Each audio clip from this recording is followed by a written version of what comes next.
నిశ్శబ్ద అద్దం యొక్క కర్మ. ఆల్డర్ రోలో ఉన్న ఆ ఇంటికి సంఖ్య లేదు. తపాలావాడు దాన్ని దాటేస్తాడు. పట్టణం అది ఉన్నట్టే లేనట్టుగా నటిస్తుంది. గాలి కూడా దాని పైకప్పు మీదుగా నిశ్శబ్దంగా జారిపోతుంది, వినిపించకుండా ఉండాలనే భయంతో ఉన్నట్టుగా. కాని ఆ ఇంటిలో ఒక అద్దం ఉంది. ఆ అద్దం ఎదురు చూస్తోంది. మారా ఎలిసన్ తన దూరమైన మేనత్త లెనోరా నుండి ఆ ఇల్లు వారసత్వంగా పొందినప్పుడు దాన్ని స్వీకరించాలా వద్దా అనేది ఆమెకు సందేహంగా అనిపించింది. నేను ఆంటీ లెనోరాను సరిగ్గా కూడా తెలియదు, ఆమె న్యాయవాది కాలిన్స్కు చెప్పింది.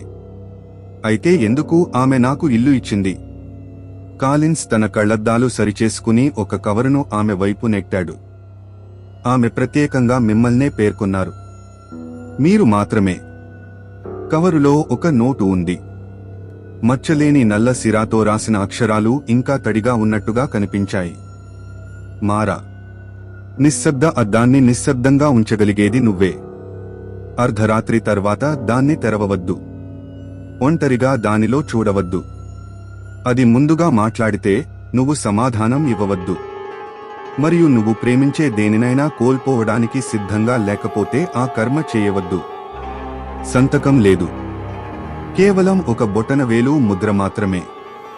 మొదట చదివినప్పుడు మారా కొంచెం నవ్వింది. అయినా ఆ ఇల్లు అప్పుల్లేకుండా ఉంది. 3 రోజుల తరువాత ఆమె ఆ ఇంటి గేటు ముందు నిలబడి ఉంది. ఆ ఇల్లు పాత విక్టోరియన్ శైలిలో ఉంది. తెల్లని రంగు ఊడిపోయి ఉంది. పొడవైన కిటికీలు మబ్బు వెలుగును వెండి రంగులో ప్రతిబింబిస్తున్నాయి. తోట మొత్తం అడవిలా పెరిగిపోయింది. మారా తలుపు తీయగానే అది సులభంగా తెరుచుకుంది, ఎవరో ఎదురు చూస్తున్నట్టుగా. లోపల లావెండర్ వాసనతో పాటు పాతదైన లోహ వాసన ఉంది. ఫర్నిచర్ అలాగే ఉంది. కుర్చీలు కప్పబడి ఉన్నాయి. ఒకరికి మాత్రమే సిద్ధం చేసిన భోజన మెజ్జ. మరియు హాల్ చివర నల్లని ముదురు వెల్వెట్ వస్త్రంతో కప్పబడిన పొడవైన ఆకారం. అద్దం.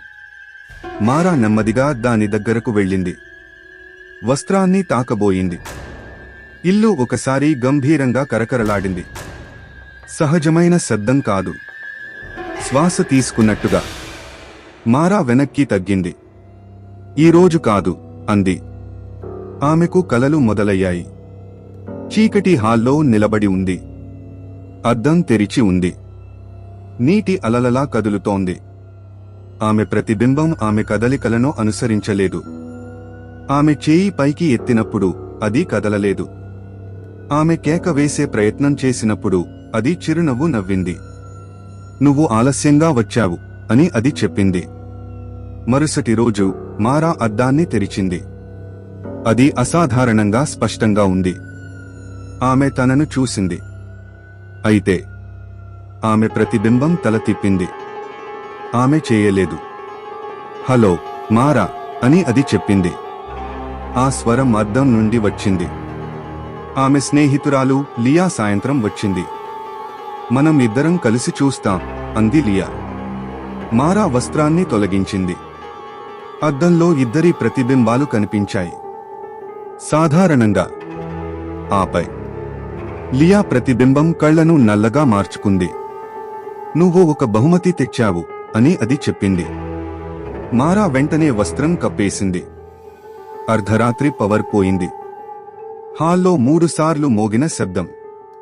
నన్ను బయటకు వదిలే అని చప్పుడు. పుస్తకాల అల్మిరా నెమ్మదిగా కదిలింది. అద్దం తానే తెరుచుకుంది. లోపల చేతులు కనిపించాయి. అనేక చేతులు. లియా ప్రతిబింబం మధ్యలో ఉంది. ఏది నిజం? అద్దం అడిగింది. మారా మెట్ల కింద దాచిన పుస్తకంలో కర్మ వివరాలు కనుగొంది. రక్తపు ఒక చుక్క. ఒక జ్ఞాపకం స్వచ్ఛందంగా ఇవ్వాలి. చివరి పదం చెప్పేలోపు వస్త్రం మళ్లీ కప్పాలి. ఆమె తన చేతిని కోసుకుంది. నేను నా తండ్రి నాపై గర్వపడిన రోజు జ్ఞాపకాన్ని ఇస్తున్నాను అంది. ఆ జ్ఞాపకం ఆమె నుండి తీయబడింది. ఇంకా ఒకటి అద్దం కోరింది. చేతులు లియాను పట్టుకున్నాయి. లియాను ఇస్తున్నాను మారా అంది. ఆ నిశ్శబ్దం. లియా మాయం అయింది. మారా ఒంటరిగా నిలబడి ఉంది. వారాలు గడిచాయి. మారాకు ఏదో కోల్పోయిన భావన ఉంది. ఒక రాత్రి వస్త్రం నేలపై జారిపోయింది. అద్దం మళ్లీ మాట్లాడింది. మేము నీకు కోల్పోయినది తిరిగి ఇస్తాం అని అది చెప్పింది. లియా ముఖం అద్దం లోపల కనిపించింది. జ్ఞాపకాలు ఒక్కసారిగా తిరిగి వచ్చాయి. మారా చివరి పదం గుర్తు చేసుకుంది. అద్దం లోపలికి పేలింది. ఆమెను లోపలికి లాగింది. నిశ్శబ్దం. ఆల్డర్ రోలో ఉన్న ఆ ఇంటికి సంఖ్య లేదు. హాల్ చివర ఒక నల్లని వస్త్రంతో కప్పబడిన అద్దం ఉంది. కొన్నిసార్లు ఆ వస్త్రం కింద నుండి మృదువైన గుసగుసలు వినిపిస్తాయి. ఆత్రంగా. తరువాతి సంరక్షకుడి కోసం, తరువాతి కర్మ కోసం, తరువాతి జ్ఞాపకాన్ని కోల్పోవడానికి. ఎప్పుడైనా మీరు తెలియని వారసత్వంగా ఒక ఇల్లు పొందితే, అందులో ఒక అద్దం కనిపిస్తే, ఒంటరిగా దానిలో చూడకండి. ఎందుకంటే నిశ్శబ్ద అద్దం విరగదు. అది మారుస్తుంది. మరియు అది ఎప్పుడూ ఆకలితోనే ఉంటుంది.